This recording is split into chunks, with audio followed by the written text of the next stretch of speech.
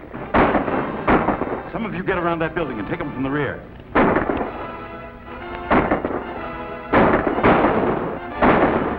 Where did you get that ladder? Oh, I've had that for a long time. I found the shaft one day and I made the ladder so I could get down into the old mine. Certainly lucky for us you did. What's happening outside? A bunch of men are hiding behind the well shooting at your friends. Let's have a look.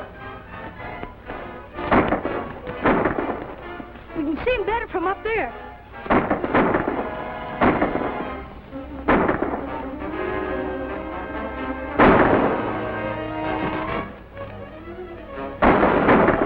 Over behind that trough. We'll have them cold from there.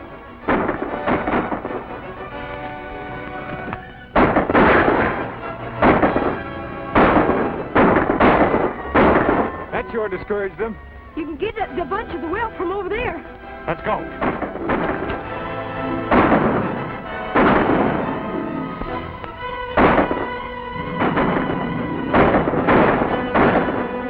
There's another bunch of them.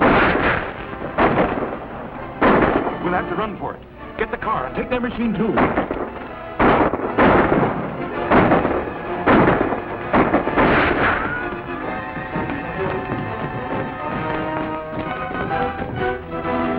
You men all right?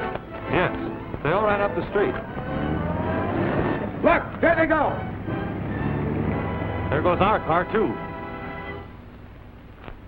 Sammy, has your grandfather got a car? No, sir.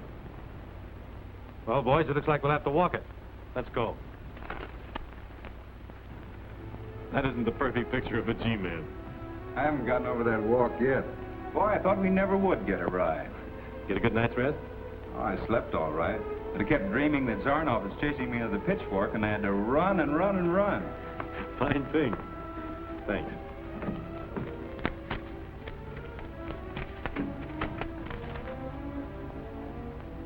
It's from Anderson. Says we're to redouble our efforts to capture Zarnoff and break up the international spy ring. Just like that, huh? Does he suggest how? No. But in the past, we've been waiting for Zarnoff to start something. Then we race off in hopes of catching him, usually arriving a little too late. Suppose instead of waiting, we set a trap for him. Zarnoff's pretty smart to fall for a trap. Oh, I don't expect him to risk his own neck. But if he'll even make a pass at the bait I have in mind, we'll stand a good chance of closing in on him. Now, here's the setup. Right here in this town is Professor Albert Gutenbach. He's the internationally famous chemist and inventor. That's the man. I was very glad to show you my laboratory, gentlemen. But my reason for inviting you here this evening was to make an announcement, which will doubtless prove of keen interest to all of your newspapers. What is it, Doctor? A new invention? An invention, gentlemen, that will put an end to all wars. I have just perfected a new explosive so simple to make and yet so unbelievably powerful in its action that any nation in possession of this formula could well defy the world.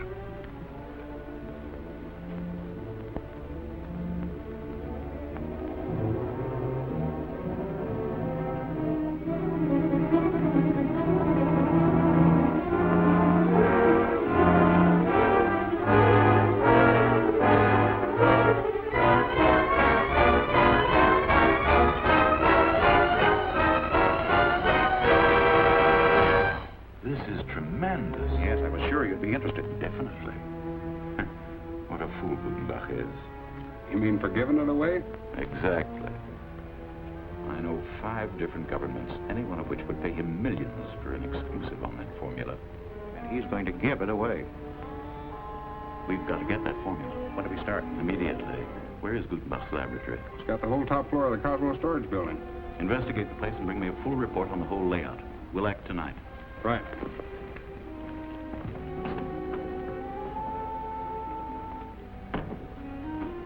Think there's any danger? You'll be guarded every moment of the day and night. You may feel perfectly sure of your own safety. Have you prepared the fake formula? Yes, I have.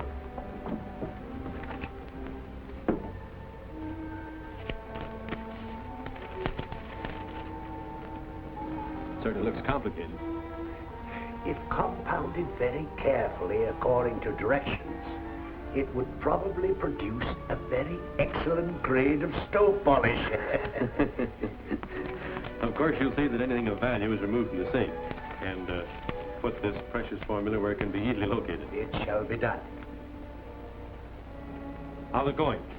Nearly finished. I want that buzzer to signal in the manager's office the moment the safe is open. Oh, it'll do that all right. Fine.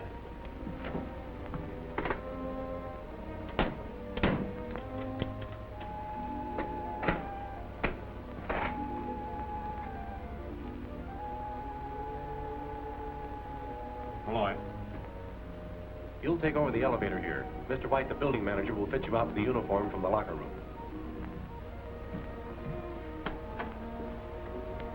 That completes the placements on the inside of the building. Now I'll spot the boys on the outside.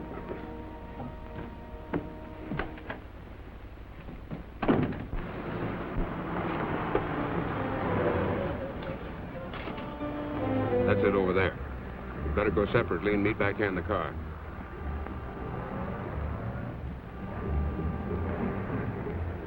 Wait a minute. That's Tracy over there, I'm sure of it. All right. We'd better watch from here. That building over there commands the front door. You two men take that post with one of you watching this entrance every moment. Harris, you arrange to get on top of that store. You cover the back of the building. The G-men are suspicious. Yeah. They'll have that building airtight before night. Better report to our chief.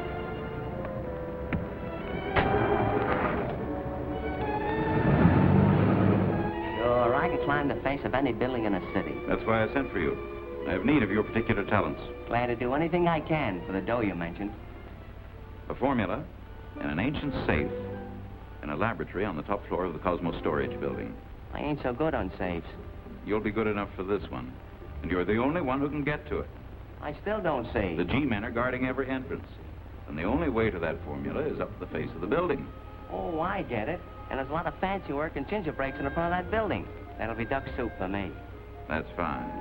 Robo will be waiting for you in a car around the corner on Highland. And I'll pay you well when you get here.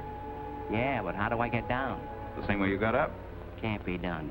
I can climb any building that any man in this town can climb, but there's nobody living that can come down the same way. Hmm.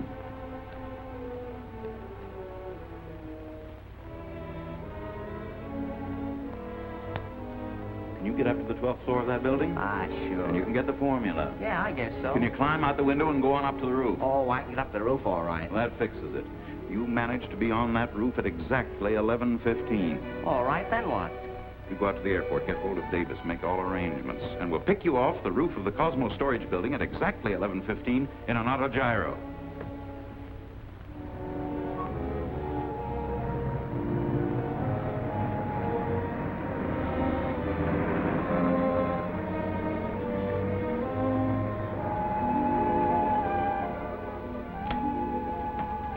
Everything all right? Yes, we're all set. Every entrance is guarded inside and out. We're all prepared to receive our guests. I see. Anyone who wants to come in is welcome. That's right. But the moment that buzzer sounds, any indications? None. There's nothing we can do now but wait.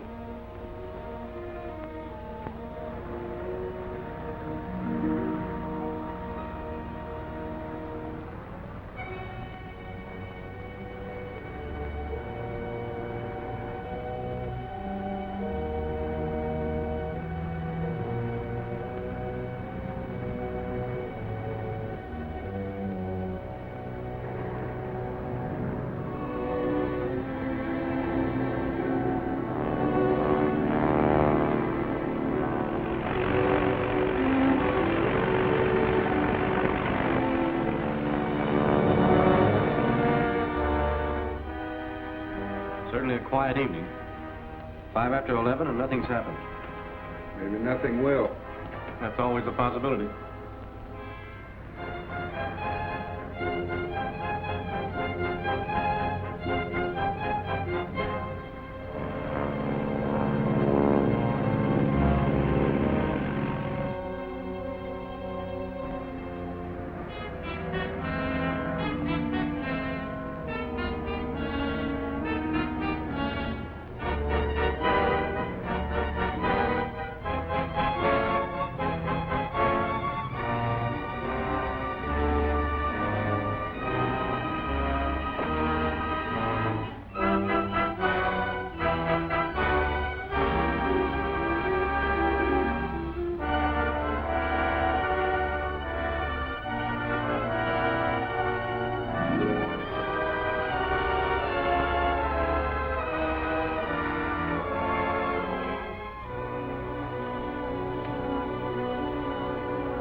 boys take the stairs.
Municipal Airport.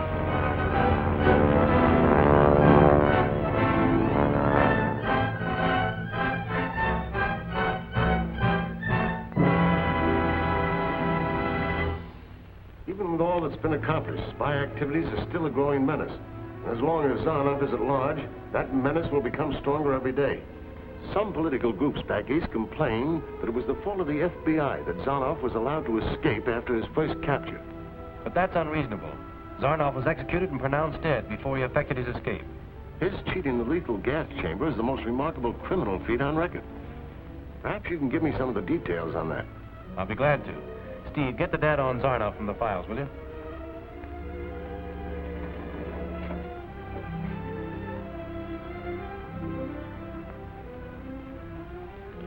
Since then, we've been able to reconstruct a great deal of what took place.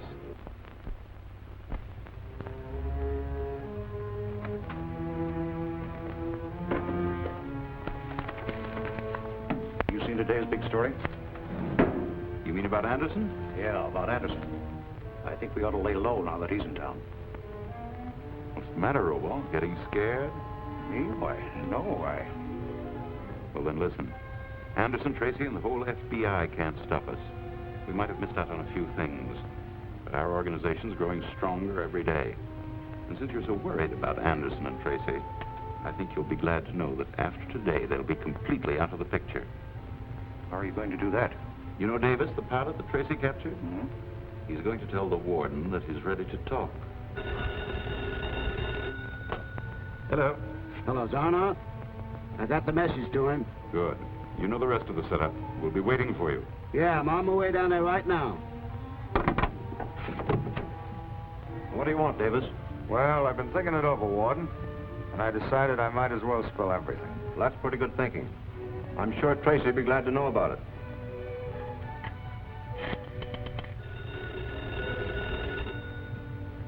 Tracy speaking. Davis? Sure, we'd be glad to listen. We'll come right down. That was the warden. Says Davis is ready to come through with some information. How would you like to come along? Great.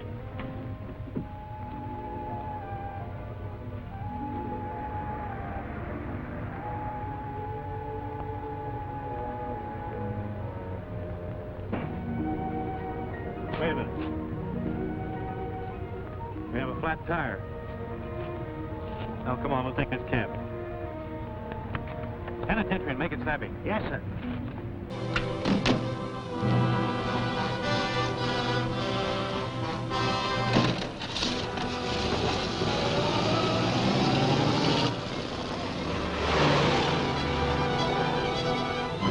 Wonder where this driver thinks he's going. Driver.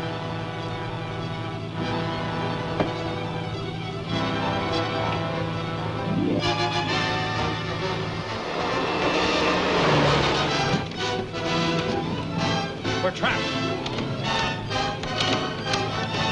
Open up.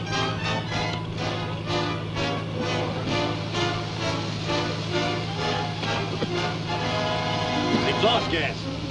Try to plug it up. Not a chance. Maybe somebody will hear this.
Put your hands up and stand back.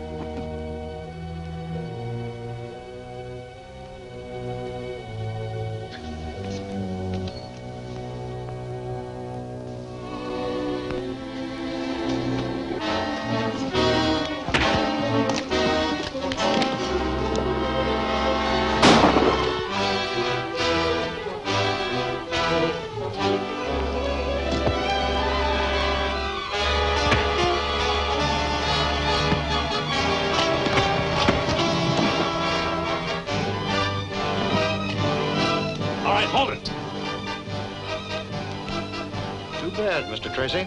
Come on, get moving.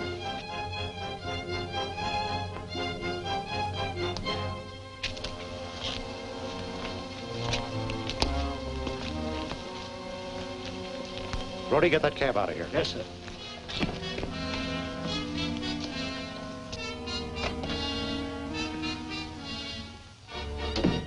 So, the clever Mr. Tracy is honoring me with a visit. It was thoughtful of you to bring along your superior. Welcome, Mr. Anderson. This is indeed an unlooked-for pleasure. Don't be so pleased with yourself, Zarnoff. There are plenty of other agents capable of filling our places. Our deaths won't save you. Do you think I'm fool enough to have you killed now? As long as you're alive and my prisoner, your friends will think twice before they attack or try to trap me. No, Mr. Tracy. You shall live exactly as long as I find it to my advantage to let you live.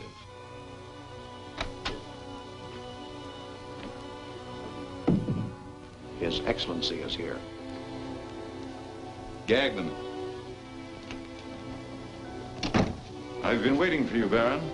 Zarnoff, you have failed us several times lately. My government has lost confidence in you. Now, this man, Tracy... will interfere with me no longer. What do you mean?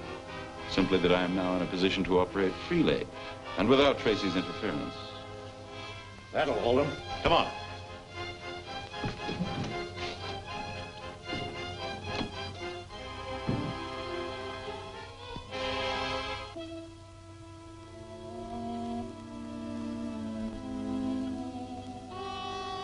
My government has a very delicate mission for you. One that is of the utmost importance to us. Look.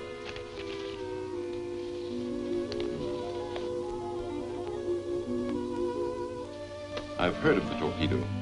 The Navy has great confidence in its long-range striking possibilities. Rightly so. I have information, definite information, that this torpedo is far superior to any similar weapon held by any other country in the world today. My country must have it. Go on. The Navy Department has anticipated that an attempt will be made to steal the plans of the torpedo, so they have placed the plans at their headquarters under heavy guard. However, the original plans are still at the home of Wilson, the inventor. You're sure of that? Absolutely. My source of information is not to be questioned. I see. It won't be difficult to get the plans, Excellency. However, it'll be a different matter to get them out of the country. The minute they are missed, the authorities will guard every airport, highway, railroad, and seaport, while the police search the cities. But suppose they are not missed? By making photostatic copies of the plans and leaving the originals intact, they will not be missed, and your country will get the information it desires. Why, that's an excellent suggestion. You'll have the plans by morning. Good.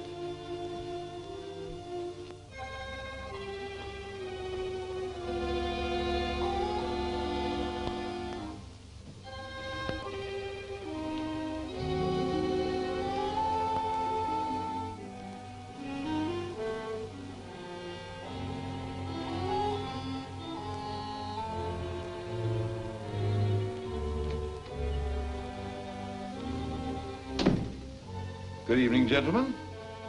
I hope you're not too uncomfortable. Check their ropes.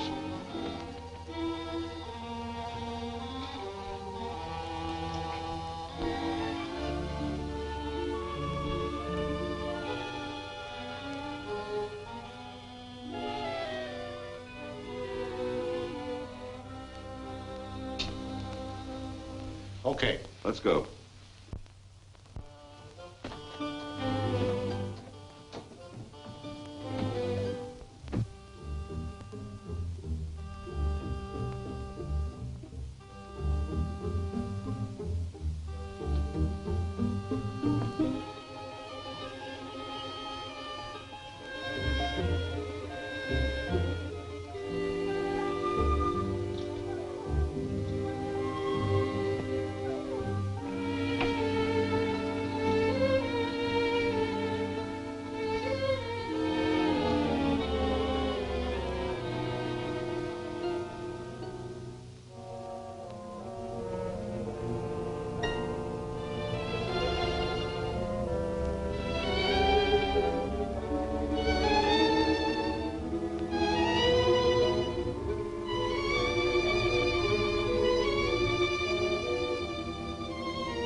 Go take a look at the G-map.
Steve, get me the number of the inventor of that new aerial torpedo. His name's Wilson. One moment, operator. Sterling 2070. Sterling 2070. Hurry, please. Remember the address. Shall I answer it? No. Let it ring. No answer. Phone police headquarters. Have them send a flying squad to Wilson's home at once.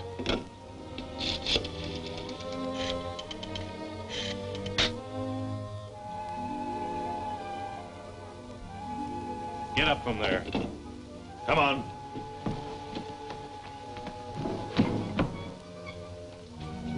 We'll have to split up.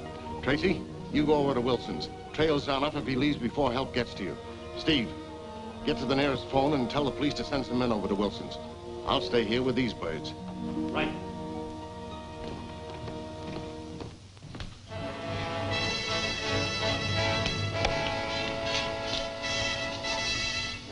You phone from the house down the road. I'll take this car.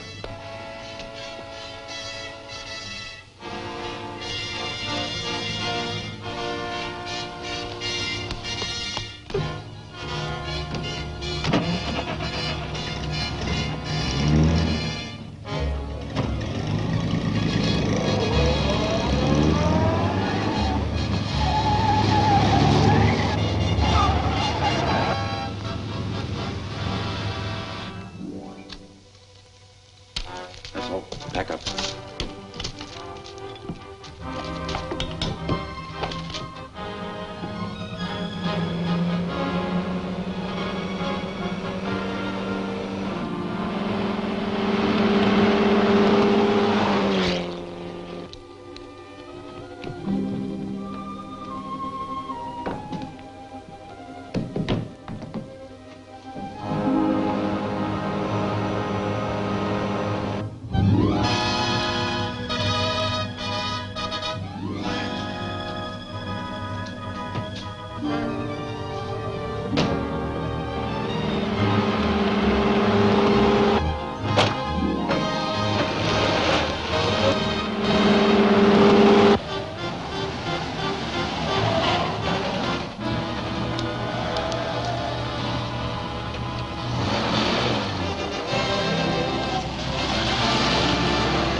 Following us.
You can slow down a bit now. Okay, we'll be at the cabin in about 2 hours.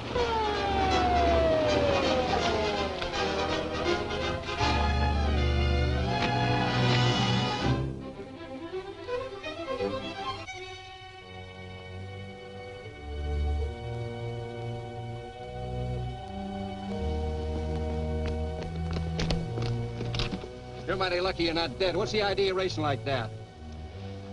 I'm Tracy, FBI. Oh, sorry, Mr. Tracy. Can we help? Yes.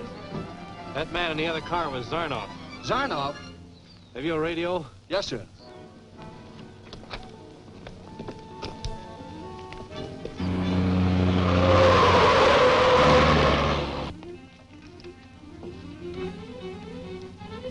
Calling police headquarters. Calling police headquarters. Car number 14 calling police headquarters. Police headquarters, come in 14. This is Dick Tracy, FBI. Zarnoff is headed west on route number 77. In a station wagon, license California, 2C6550. Repeat, California 2C6550. His present approximate position, 10 miles east of Sautenville. Block all roads leading out of this area. Any questions? No, we got it. Relay this information to Anderson, chief of the FBI, now at my office. That is all. We're completely hemmed in. Turn off and stop.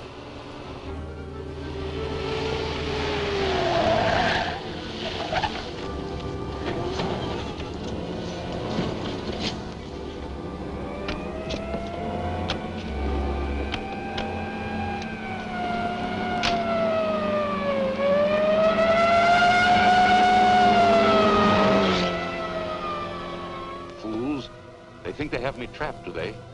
There's a hidden trail that crosses these hills to the hideout. If we hurry, we can make it before sunrise.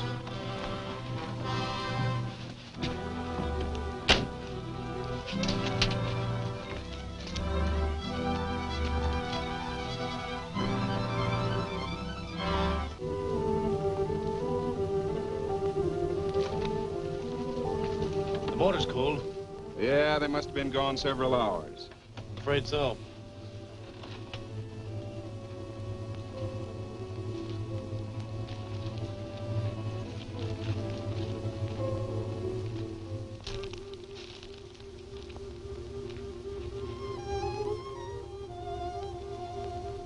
Steve, here are their tracks. The trail should be easy to follow. It's plain enough.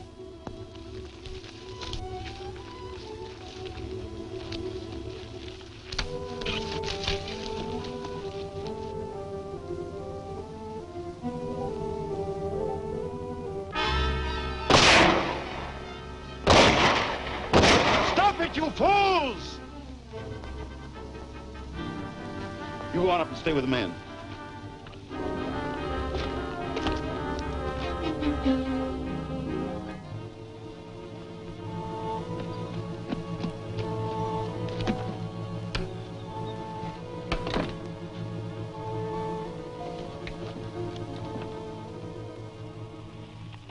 Rex Airport, come in. I'm at Hidden Valley. Bring the plane at once. Have enough fuel to carry me across the border.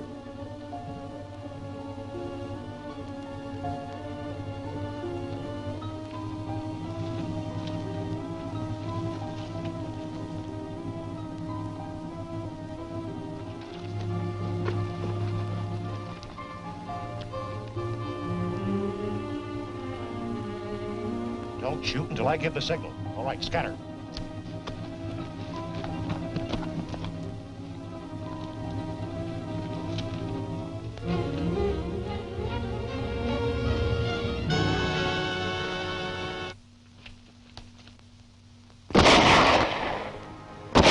Take cover!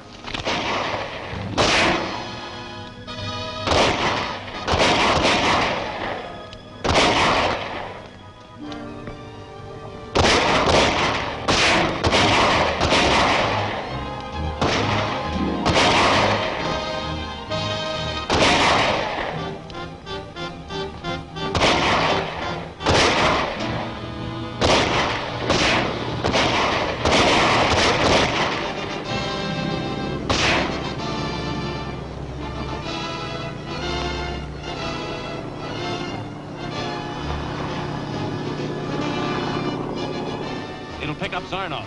I'll find some other way to get into the valley. You keep him busy.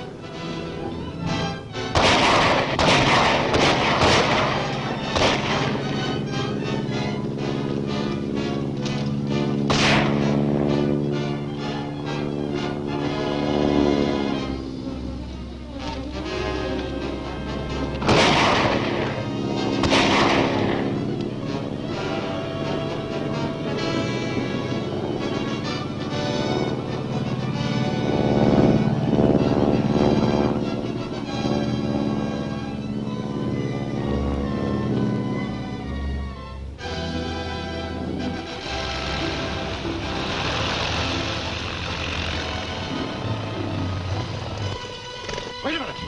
I think Zarnoff's in trouble. Go see to it. I'll stay here.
I'll shoot.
Well, Zarnoff, it looks as if we're going to have to walk.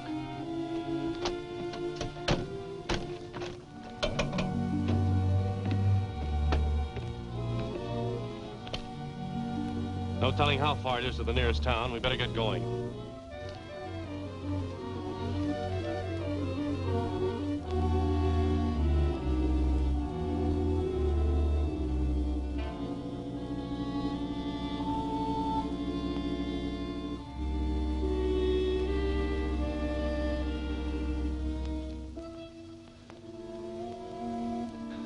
Zarnoff. Look. Those trees are greener. There might be water there.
Goodbye, Mr. Tracy. Keep thinking how good that water would taste if you could only reach it.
What happened, Dick?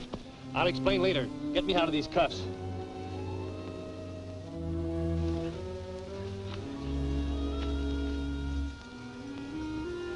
Zarnoff has a big head start. There's a slim chance that we can catch him.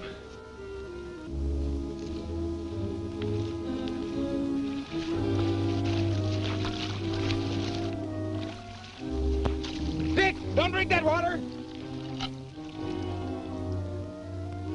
But Zarnoff just drank from this pool. Why, you... Come on.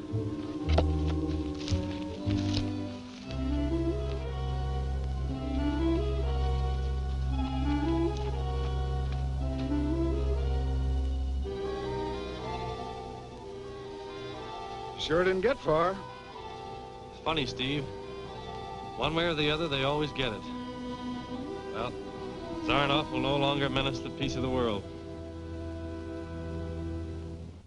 Before I return to Washington, I wish to say these few words. No criminal can outwit an organization that goes on forever, whose members never rest. Agent Tracy, will you stand? What are your immediate plans? Well, sir, nothing important. A week's vacation, and then I... Well, a vacation is always important. Rest fast, Tracy. There's an assignment waiting for you tougher than any you've ever had. You'll find the details written here.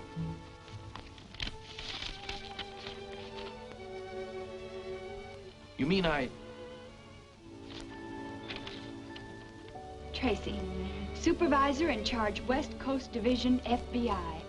You are herewith relieved of your present duties and will immediately assume the title and office of Assistant to the Director in charge of all FBI activities in these United States of America.